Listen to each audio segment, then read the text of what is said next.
Bonjour et bienvenue sur notre chaîne. Aujourd'hui, j'ai des nouvelles de dernière minute qui pourraient bien bouleverser le paysage politique français.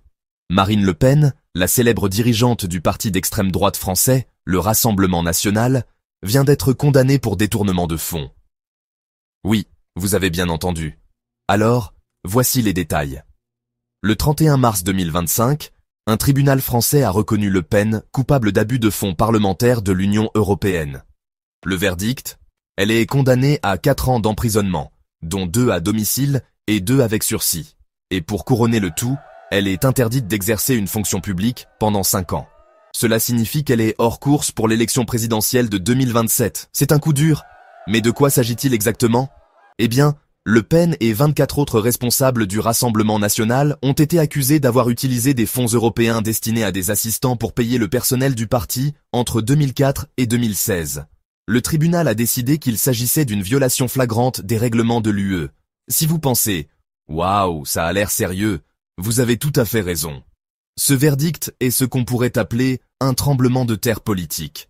Le Pen elle-même a qualifié cela de mort politique. Elle prévoit de faire appel, mais l'inéligibilité est immédiate, ce qui signifie qu'elle ne peut pas se présenter à une fonction publique pendant la durée de l'appel. Les appels peuvent prendre des années et il n'y a aucune garantie qu'elles réussissent. Bien sûr, Le Pen ne se laisse pas faire. Elle a qualifié le verdict de manœuvre politique pour l'empêcher de se présenter à la présidence. Selon elle, des millions de Français sont indignés par cette décision. Elle maintient son innocence et promet de continuer à se battre. Maintenant, parlons de l'impact sur la politique française. Cette décision écarte une candidate importante à la succession du président Macron. La politique française pourrait prendre n'importe quelle direction maintenant. Cela pourrait galvaniser sa base ou, au contraire, complètement anéantir son élan. C'est un tournant décisif. Les réactions au verdict ont été vives.